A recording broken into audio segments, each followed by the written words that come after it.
Hey everybody, welcome back to Trekyards. He's Commander Cockings. He's gonna Foley. Didn't catch me out. Ha! Alright guys, yeah, we're here to look at the Titan interior today. We got some new shots of it, a few rooms from Lower Decks Episode 2, Keishan, His Eyes Open, and we are excited to discuss them and talk about it because we're getting to see inside one of the great ships of the fleet. We finally got the Luna class on screen last year as the Titan, and that was great. I'm sure Sean Turanjo is super happy about that. We know he is. But to see the interiors of the ship now and kind of get a fleshing out and a feel for what that aesthetic, that the new era of Trek ship is, I'm super stoked, and I was happy to see it. Mm-hmm. Because in context, this ship is on the newer side, although, well, we assume that whatever Sean's history was didn't actually make it into canon. So, it's disclaimer on that. But because it's clearly Sovereign era, although Riker took command after Nemesis, and the E is not new by Nemesis, it's over 10 years old, I believe, at that point. So there's no real way to know if the Titan's new or not, because you wouldn't necessarily design a brand new ship, etc., etc. So it's kind of hard to say. Clearly, in that time period, the art design is clearly Sovereign First Contact-ish. And it's so nice, just in general, as a general aesthetic thing, to see inside the ship, because the Lower Decks ship, the Cerritos, is everything's a bit bigger than it should be, conceptually, just because of fun scale, I don't know. And everything's a bit more simple and basic and whatever, because it's a cartoon, because it's a low-end ship. This is a top-tier ship with a top-tier captain and the budget to kind of make it look sexy. And I do appreciate the effort put into do the simple stuff to make it look era-appropriate and cooler than the Cerritos. Because it has to look cooler, because it's a much cooler ship. In-universe, out-universe, and whatever. And having done a lot of bridges now, it doesn't take much, but they had a checklist of things. They went down the list, and once they were done, they're like, "This was great," and we're like, "We agree." It's not rocket science. It's great. Bridge is not super big, and I kind of appreciate that. I like the simple setup. The chairs don't look very comfortable, honestly. But other than that, I love the Elcar's colors. I love the way it's, the consoles are shaped, especially the front consoles. So yeah, I mean, we don't really.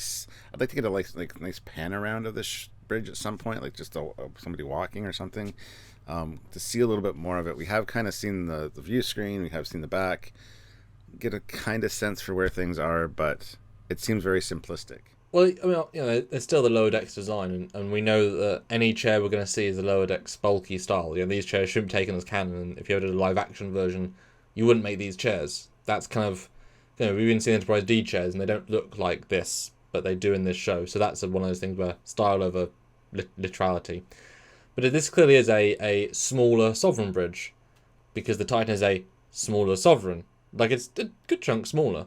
And this feels like a smaller Sovereign. The Sovereign's a huge bridge, and this feels far, closer to. And it fits in well, And, having the wharf style console, but less expansive, because it is a bit overbearing on the TNG bridge. Here it's nice and neat and just fits in well.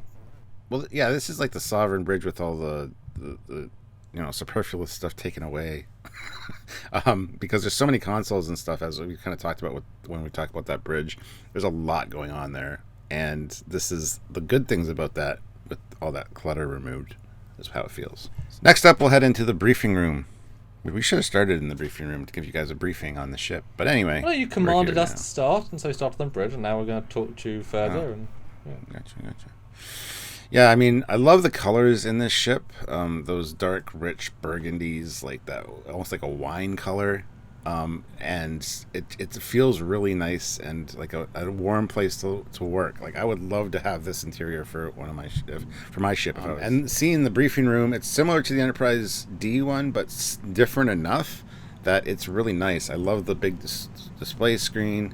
We've even got some, I would assume, other Titan ships. I may or may not have a graphic about that in a minute. No, this is great, and having, again, been doing a lot of fan films where I do interiors, the Enterprise E briefing room is just the Enterprise D briefing room, which in itself was also the Star Trek 6 briefing room, which was in itself the list goes on. And so this is literally just the Enterprise E briefing room with a little bit of wall detail difference. But that's because it would be. The briefing room is not rocket science, and for the most part you see on those ships they've got that curved outer window bit, this is one of those rooms. Why would you need to reinvent the wheel? So I like it's just super literal. It's just the Enterprise E one works really well. And yes, with the new version of the ships, which I thought is super neat, and I appreciate that Mike and I don't know if Sean ever mentioned this in his concept, but obviously the Enterprise D removed the gold ships for some reason. I believe season 4 or early season 5, and then the E did have them back, sort of. I think in one movie they did, and then one movie they didn't, etc. But in this, they've got them actually flat on the wall going up, which is actually very nice to display. You actually see more of the ship that way, which I quite like. And yes, Stuart, I have a graphic. Let's cut to that. Now, the problem is they're all out of focus. So they're all out of focus here. But the two on the left are the two closest to the first door where the bridge would be, and the two on the right are the other. You can tell the top right is the Titan, and that's the furthest away from, that's the furthest in the room. So what are the other ones, though? Well, the first one on the left at the top there seems like almost like a Titan rocket, Titan class rocket. Next up seems something very Millennium Falcon-y or Discovery-esque. And even the next one, whatever that is, I mean, it seems almost like Discovery style as well, unfortunately. See, it looks like it's either the Enterprise E or the Discovery. And the fact that I can't tell which one's kind of worrying, because it could be either. Yeah. Because it's got cut out. It could be a cutout or a level in the source, or the nacelles are clearly long, and they could either be so. But I mean, he wouldn't have a Discovery ship because Discovery was retconned out of the timeline by themselves. The ship itself is classified as well, and he wouldn't have made. So there's literally no reason in a million years he would have the Discovery or the Crossfield. And I wouldn't think they'd just have Titans, because I wouldn't expect it to be like 9 Titans like the Enterprise, which is specifically a legacy ship. So I assume that's like, if I was him, I would assume these are ships he served on, or he really enjoys, because it's a display piece. You say that, but I mean, later in his ready room, we see an Oberth class on his desk, which was probably the Pegasus, which is probably a reminder of one of the toughest decisions he's ever had to make in his career, which I think is great. But yeah, I think the whole thing with the Enterprises being on the wall of the briefing room was because it's the flagship. It is like the ship, and that's the history of it. So these could be other Titans, but I think because one is a rocket, I like that it's a Titan rocket. So I kind of get the vibe that these are some of important Titan ships, I guess, over the years, maybe. But no, I like the way it's laid out better than the Enterprise D's, honestly. I like the big wall being the big display with the displays at the side. I think that's great. Feels it feels smaller, it feels more welcoming, and it's great. Plus you can watch the game, kick back, put on a football game, eat some chicken wings. And I genuinely think you actually see the ships more. Yeah. You actually get more to see the detail more as ship lovers. Yeah, and honestly I might have to nick that for one of my ships. Having them that way around I think is a great concept. But let's cut to the next set. Let's go Transporter Room, which we saw in the trailer, obviously, but here we got a few more views, and yeah, I mean, it looks like, because we never saw the Transporter in the Enterprise E, but obviously we saw Voyager and the D, etc. So it is very much, faithfully, a Voyager D-esque, which, again, as we know, was then built for Enterprise D, changed to be Star Trek's, built for TMP, really heavily changed for TNG, then used every other time since, but changed as we go. So they've kept the faithful idea of, let's use existing and change it. And yeah, I like it. The colours I like the way the lights are in the bottom. I've done my own little detail on the walls. It all works really well and fits in. Yeah, I don't have much else to say in addition to that. Like I said, I really like the colours. I like the general look, and it just feels like it should. So that's perfect. But of course, last is Rikers Ready Room, which we spent a lot of time in TNG. And this one wouldn't necessarily be the same. Is a good caveat, because if you look at the TNG one and the Voyager one, radically different. So of all the ones they had, this was a fresh design. And we get a decent sense of what it looks like. And what do you think? Being a captain yourself, you must have an opinion. I absolutely love it. I love the layout. I love the desk. I love the huge window behind the couch. Like, that's awesome. To just sit there and, like, put your legs up and put your arm out and just look straight at the stars. It's a nice room. And like I said, the colors are very warm and welcoming. So I love everything about it, honestly.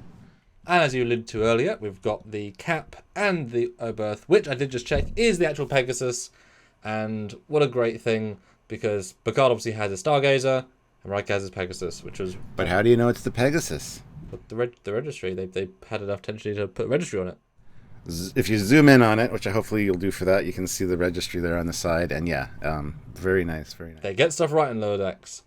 And I like it. It's not the best ship, but it's one that's important to Riker. Obviously, it was a big turning point in his career, and like I said, one of the major decisions in his career. And as a captain, to be reminded of that, I love that. I think that's great. Maybe he's just a fan of the Oberth design too, because it is a pretty cool design. We don't know how long he served on the ship. Yeah, well, that's the other thing too. Yeah. See, I believe he was an ensign and then got lieutenant rank after, because he sided with the captain against the crew. I mean, perspective of who you go for there. That was his first big ship. And on Stargazer was the Picard took command. I believe he was lieutenant, and then captain died. He took captain, and then got the actual captaincy after that, and then served on that for years and years. So I guess the ship that forged them. Yeah, and the Civil War cap is, of course, referring to Thaddeus Riker, which was referenced in Voyager, and then also named his son after him. So, I mean, lots going on there. Just subtle, but great. And jazz literal vinyls. Yeah, vinyl records on the wall. No ship paintings, instead vinyls. You know what? I'll buy it. I'll go for it. It was great. It was a lovely, simple, and I hope, as with all these things, I hope we see more. Oh my god, and a riser sex doll thing. And of course trombone. So famous things that in his life. Organ and the trombone, yeah. And I guess the last thing we'll just end out, because we're heading off the ship now, is the shuttle bay. We do get to see the Titan shuttle bay, which I was not expecting. They didn't. This is absolute extraneous set, but boy, good to see. We don't see that much of it, but it is cool to see. Looks like a good standard shuttle bay. You can see the clamshell doors at the side, which is a neat little touch. So. The Titan Bay is quite distinct because it is right at the back of the ship. You probably should at this angle have seen the edges probably protruding. They do go out quite a long way. I mean, even there's a landing pad. Yeah, I think it's probably... But I guess that's just... They have to have built more to the model and whatever. But I mean, maybe it's the one angle you couldn't. I don't know. But it's not particularly based on the E. Doesn't necessarily remind me of the E that much. As in, we only saw the E from a painting poster once. But it's close enough. Lots of space, lots of shuttles, very, very functional feeling. And obviously we've got the shuttle bay later, force field door, nice expansive, and fits the bill very nicely. And these are ones I find trouble designing because it's a blank warehouse-like room. But I like it. It suits well. Yeah, so there you go. We're now leaving the Titan. We came in through the bridge, and we did the whole tour pretty much. Hopefully we'll see more of it later. I want to see engineering. I want to see crew. And we did see crew quarters, to be fair, in season 1. They look nice. I want to see more, Stuart. More. Want more. Anyway, guys, let us know what you thought about this ship and the interiors. Do you love the Titan? Do you not? What did you think? Let us know in the comment section. Always important to have a good community that communicates with each other and talks to us. So please comment below. Hit that like button. Interact any way you can. Share the video. Subscribe, notify, all that jazz, and join us for the lives if you can, because we like talking about this kind of stuff with you in person, one-on-one. So you talk to us, we answer you right back. So if you can do that, please consider doing that. But if you can't, not everyone can, because they're at set times of a day and you might be working or asleep, other countries, etc. Please do support us on a monthly basis if you can, even $5 via either Patreon or join the YouTube channel via the join button. It's on the main homepage, or on the lives. You can see that they really, really help, because the amount of free content we do, well, is all of it, but it does take funds to actually pay rent and do these things to actually continue making videos, and we want to keep going, and you guys have allowed us to keep going, but sometimes it's a bit hit and miss, and let's see if we can keep going, and with your guys' support we can. I appreciate it. So thanks in advance, and we'll see you next time, because there'll be more into content on more cool things.